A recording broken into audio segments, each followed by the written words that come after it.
નમસ્કાર વિદ્યાર્થી મિત્રો, ધોરણ 6 વિષય સંસ્કૃત વિષય ચિત્રપદાની 1 થી 4 કે વિદ્યાર્થી મિત્રો ચિત્રપદાનીમાં આપણને શું આવ્યું છે તો કે આપણી આસપાસ જોવા મળતી અનેક વસ્તુઓ છે, અનેક પ્રાણીઓ પક્ષીઓ છે.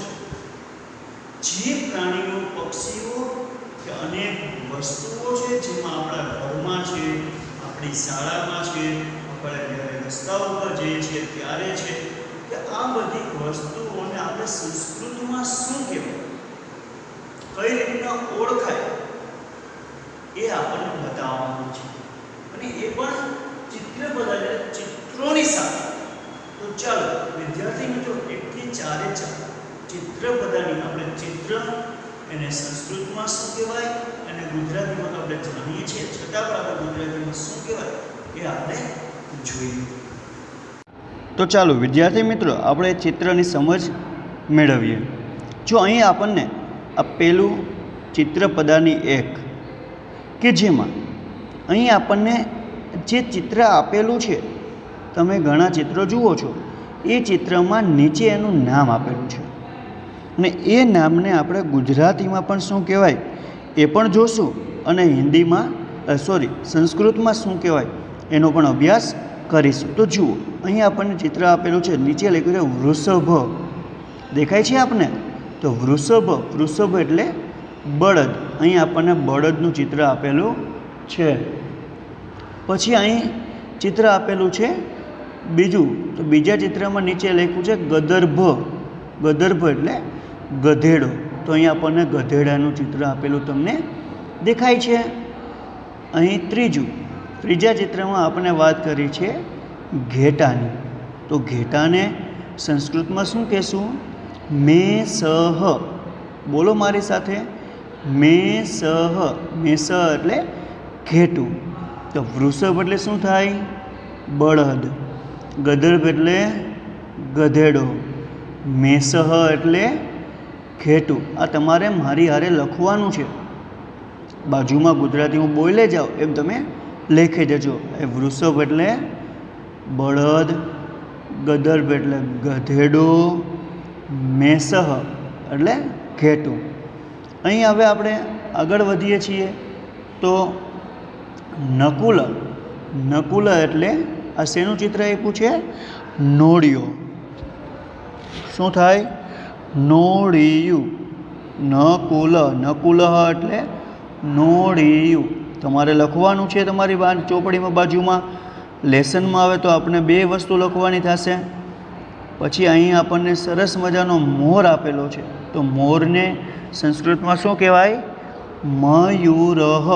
શું કહેવાય? મયુરઃ એટલે મોર.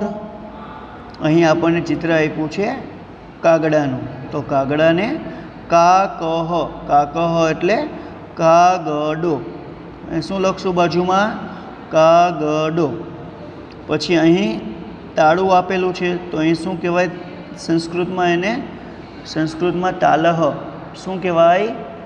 તાલહ એટલે તાળું. અહીં શું લખશું બાજુમાં? તાળું. પછી અહીં દીવો. તો દીપઃ. દીવાને સંસ્કૃતમાં શું કહેવાય? દીપઃ એટલે દીવો અથવા દીપક. અહીં આપણને આપ્યું છે ઘડો. માટીનો ઘડો. તો જેને આપણે સંસ્કૃતમાં શું કહેશું? ઘટઃ એટલે ઘડો. ત્યાર પછી આગળ અહીં આપણને આપ્યું છે સાપનું ચિહ્ન, નિશાની. તો સાપને સંસ્કૃતમાં શું કહેવાય? સર્પઃ એટલે સાપ.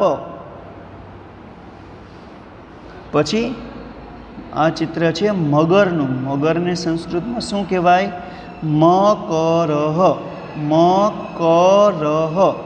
મકરઃ એટલે મગર. શું કહેવાય? મગર. પછી અહીં આપણને આપ્યું છે ડેટકો. ડેટકાને શું કહેવાય? મંડૂક. મંડૂકઃ. તો મંડૂકઃ એટલે ડેટકો. डेटको। શું કહેવાય? ડેટકો. ફરી પાછા એકવાર આપણે બધા નામના સંસ્કૃત ગુજરાતી જોઈ જઈએ. જો કોઈ પાછળ રહી ગયું હોય લખવામાં તો લખી લેજો. વૃષભ તો બળદ, ગદર્ભ તો ગધેડો, મેષ એટલે ઘેટું, નકુલ તો નોળિયું, મયુર તો મોર, કાકહ કાગડો, તાલહ તાળું, દીપહ દીવો, ઘટઃ ઘડો, તાલહ તો તાળું, દીપહ તો દીવો, ઘટઃ તો ઘડો, સર્પ તો સાપ, મકર તો મગર. બરોબર. મંડુક ડેટકો. સમજાણું? લખ્યું મારી હારે? સરસ. ત્યાર પછી આગળ વધીએ. આપણે હવે જોઈએ ચિત્રપદાની 2. જો હવે આપણને એથી વિશેષ કંઈક વધારે સારી એવી વસ્તુઓ બતાવવાનો પ્રયત્ન કરેલો છે. તો ચિત્રપદાની 2 આપણે 4 ચિત્રપદાની જોવાની છે, જેમાં એક જોઈ ગયા, આ બીજી. અહીં આપણને છોકરીનું ફોટો આપેલો છે, ચિત્ર આપેલું છે. તો છોકરીને સંસ્કૃતમાં શું કહેશું? બાલિકા. બાલિકા તો છોકરી. તમે મારી હારે લખતા જજો, મેં તમને અગાઉ પણ કીધું છે એ રીતે. આ ચિત્ર શેનું છે? ટેબલ. તો ટેબલને સંસ્કૃતમાં શું કહેવાય? ઉત્પીઠિકા. ઉત્પીઠિકા. મારી હારે બોલવાનો પણ પ્રયત્ન કરજો. ઉત્પીઠિકા. જો બોલતા સંસ્કૃત નહીં ફાવે તો સમજાશે પણ નહીં. એટલે ઉત્પીઠિકા. ઉત્પીઠિકા એટલે ટેબલ. ઉત્પીઠિકાને શું કહેવાય? ટેબલ. પછી લતા. લતા એટલે વેલ. અહીં જો ઝાડવા દેખાય છે, લતાનો અર્થ શું થાય? વેલ. આપણા ઘરમાં હોય છે ને વેલ ઘણી બધી, તો એ વેલ. પછી આગળ વધીએ. આ શેનું ચિત્ર દેખાય છે આપને? થાળી. તો એને શું કહેવાય? સ્થાલિકા. શું કહેવાય? સ્થાલિકા. સ્થાલિકા એટલે થાળી. અહીંયા શેનું ચિત્ર છે? ફૂલદાની. ફૂલદાની. તો સંસ્કૃતમાં શું કહેશું? પુષ્પ. ફૂલને સંસ્કૃતમાં શું કહેવાય? પુષ્પ. અને દાની તો ધાની. પુષ્પાધાની. પુષ્પાધાની એટલે ફૂલદાની. શું થયું આપણે અહીંયા? પુષ્પાધાની. તો શું થાય? ફૂલદાની. પછી અહીં ચિત્ર આપણને આપણે સાડી બતાવવાનો પ્રયત્ન કર્યો છે. સાડી. તો સાડીને હિન્દીમાં સંસ્કૃતમાં શું કહેશું? સાટિકા. સાટિકા એટલે સાડી. સાટિકા એટલે શું થાય? સાડી. સાડી. ત્યાંથી આગળ વધીએ આપણે. પેટી. તો પેટિકા. પેટિકા એટલે પેટી. જો એ પેટીનું ચિત્ર આપ્યું છે, જેને શું કહેવાય સંસ્કૃતમાં? પેટિકા. પેટિકા એટલે પેટી. પછી અહીં શેનું ચિત્ર છે? હા, બરોબર, ચકલી. તો ચટકા. ચટકા એટલે ચકલી. આ ચિત્ર છે નદીનું. નદી તો નદી. નદીને સંસ્કૃતમાં પણ નદી જ કહેવાય, એટલે કે નદી. પછી એથી આગળ વધીએ આપણે. તો આ ચૂલો. આપણે ગામડામાં હજી આપણને ચૂલાઓ જોવા મળે છે, કે જે હિન્દી સંસ્કૃતમાં શું કહેશું? ચૂલ્લી. ચૂલ્લી એટલે ચૂલો, કે જેની ઉપર આપણે રસોઈ બનાવતા હોઈએ છીએ. પછી આ ચિત્ર શેનું છે? બરોબર, ઘડિયાળ. તો ઘડિયાળને હિન્દી સંસ્કૃતમાં શું કહેવાય? ઘટી. ઘટી. ઘટી એટલે ઘડિયાળ. પછી અહીંયા છેલ્લું ચિત્ર શેનું આપ્યું છે? ચાવી. તો ચાવીને સંસ્કૃતમાં શું કહેવાય? કુચ્ચિકા. બોલો મારી હારે, કુચ્ચિકા. હા, બરોબર બોલ્યા, કુચ્ચિકા. કુચ્ચિકા એટલે ચાવી. તો હજી એકવાર જોઈ જાય બધા. તમે કોઈ પાછળ રહી ગયા હો તો મારી હારે હું બોલું ત્યારે લખી લેજો. તો બાલિકા તો છોકરી, ઉત્પીઠિકા તો ટેબલ, લતા વેલ, થાલિકા તો થાળી, પુષ્પદાની તો ફૂલદાની, સાટિકા તો સાડી, પછી આગળ પેટિકા તો પેટી, ચટકા ચકલી, નદી નદી, ચૂલી તો ચૂલો, ઘટી તો ઘડિયાળ, કુચિકા તો ચાવી. સમજાણું વિદ્યાર્થી મિત્રો? આ બે ચિત્રપદાની. જોઈએ હજી આપણે ત્રીજી ચિત્રપદાની. જો વિદ્યાર્થી મિત્રો ચિત્રપદાની 3. તો અહીં પણ તમને ચિત્રો સાથે માહિતી આપી છે. આથી વિશેષ આપણે 2 ચિત્રપદાની જોઈએ, એથી આગળ કંઈક વિશેષ ચિત્રો આપ્યા છે. તો અહીં જોઈએ આપણે તો આ હીરો, તો હીરાને શું કહેવાય? રત્નમ. રત્નમ એટલે હીરો, જેને આપણે ડાયમંડ કહીએ છીએ. પછી આ છત્રી, તો જેને શું કહેવાય સંસ્કૃતમાં? છત્રમ. છત્રમ એટલે છત્રી. પછી આ ફૂલ, ફૂલને શું કહેવાય? પુષ્પમ. પુષ્પમ એટલે ફૂલ. રત્નમ તો હીરો, છત્રમ તો છત્રી, પુષ્પમ તો ફૂલ. પછી ઉરુકમ. ઉરુકમ. ઉરુકમ એટલે પેન્ટ. બોલો જી મારી હારે. ઉરુકમ. ઉરુકમ. ઉરુકમ એટલે પેન્ટ. પછી ધનમ. ધનમ એટલે પૈસા. ધનમ એટલે પૈસા. પછી પુસ્તકમ. પુસ્તકમ. પુસ્તકમ એટલે ચોપડી. પુસ્તકમ એટલે ચોપડી. આગળ આ શેનું ચિત્ર છે? હા બરાબર. તો લસણને શું કહેશું સંસ્કૃતમાં? લસુનમ. લસુનમ. લસુનમ એટલે લસણ. લસુનમ એટલે શું થાય? લસણ. પછી આ સીવવાનો સંચો છે, તો એને શું કહેવાય? સીવન યંત્રમ. સીવન યંત્રમ. સીવન યંત્રમ એટલે સીવવાનો, કપડાં સીવવાનો સંચો. તો ખાલી સંચો કહો તો ચાલે. અહીં આપણને શું બતાવ્યું છે? વિમાન. હા, તો વિમાનમ. વિમાનમ એટલે વિમાન. ત્યાંથી આગળ વધીએ આપણે. હા સરસ. આ શું ચિત્ર છે? બસ. તો બસને આપણે શું કહેવાય? લોકયાનમ. લોકયાનમ. લોક એટલે લોકો, યાનમ એટલે મુસાફરી, જેમાં મુસાફરી કરી શકે છે એટલે બસ. એટલે કે લોકયાનમ એટલે બસ. પછી આ શું છે? કંઈ સમજ પડી વિદ્યાર્થી મિત્રો? આ ચિત્ર શેનું છે? હા, આપણી શાળામાં જે બોર્ડ છે એ બોર્ડનું ચિત્ર છે, જેને શું કહેવાય? કૃષ્ણ ફલકમ. કૃષ્ણ ફલકમ. જેને બોર્ડ તો અંગ્રેજી શબ્દ છે, ગુજરાતીમાં શું કહેશું? કાળું પાટિયું. કૃષ્ણ એટલે કાળું અને ફલકમ એટલે બોર્ડ. આપણી ભાષામાં પાટિયું. એ કૃષ્ણ ફલકમ, કાળું પાટિયું, એટલે જેને આપણે શું કહીએ છીએ? બોર્ડ. અને આ ચિત્ર શેનું છે? હા, આપ બધા તો સારી રીતના જાણો છો ચિત્ર શેનું છે. હા, ગાડું. તો ગાડાને સંસ્કૃતમાં શું કહેવાય? શકટમ. શકટમ. શકટમ. શકટમ એટલે ગાડું. લખ્યું આપણે? જો હજી પાછળ રહી ગયા છો તો ફરી પાછું હજી એકવાર બધા ચિત્રો જોઈ લે. ચિત્રપદાની 3 મારી આડે લખી લેજો. રત્નમ તો હીરો,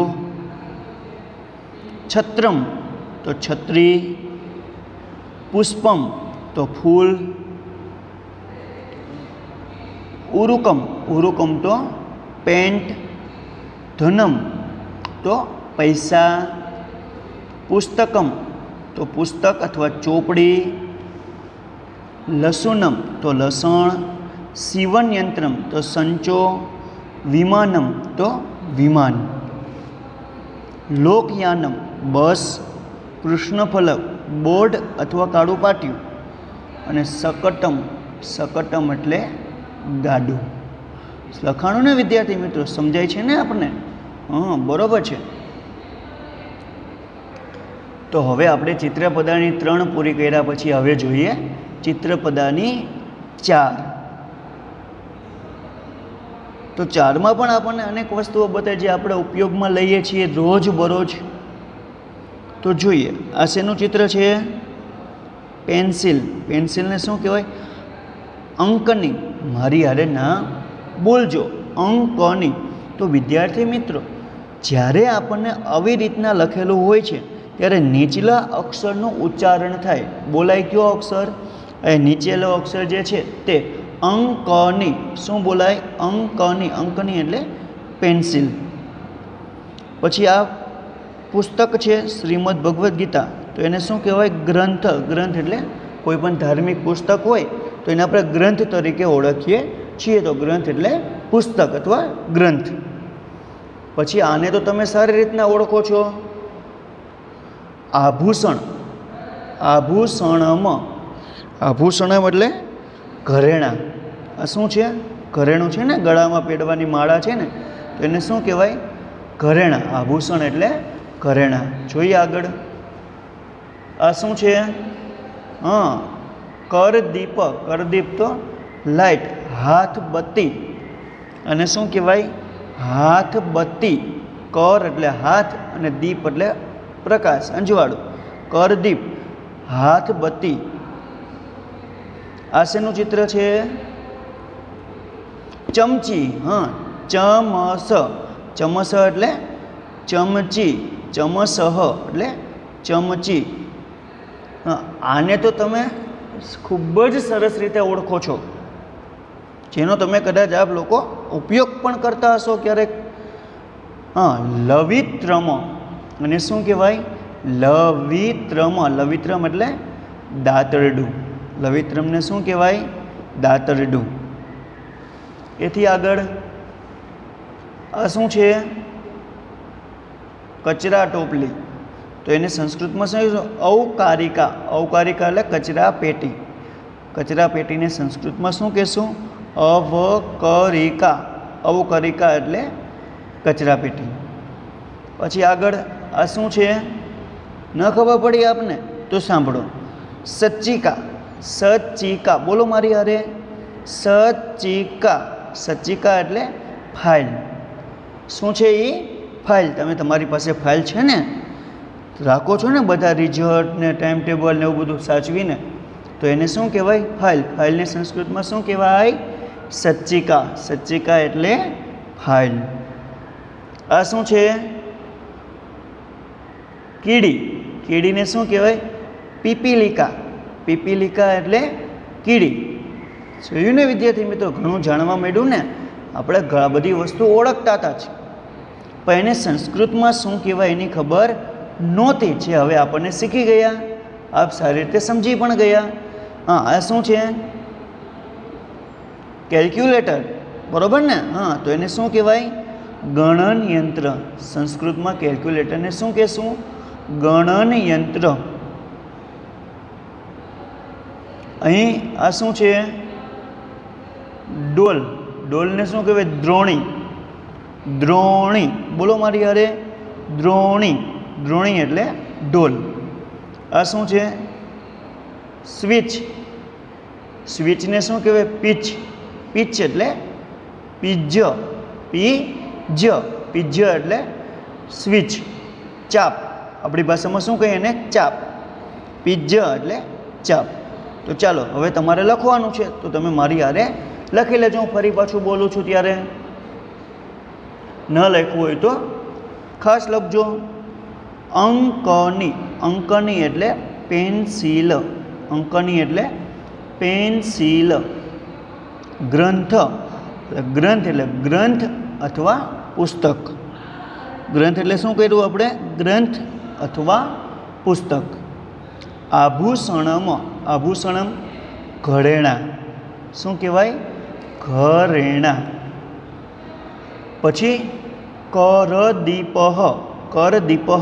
આ બે જે પાછળ ટપકા દેખાય છે એને હ બોલાય. શું બોલાય? હ. કરદીપઃ. કરદીપઃ એટલે હાથ બત્તી. શું કહેવાય? હાથ બત્તી.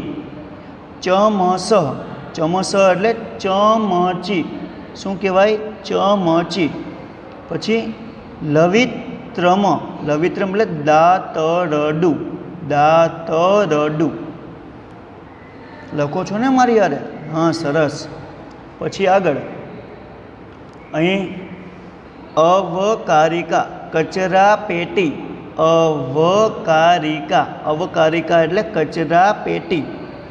સચ્ચિકા, સચ્ચિકા એટલે ફાઇલ, ફાઇલ. કેમ લખશો?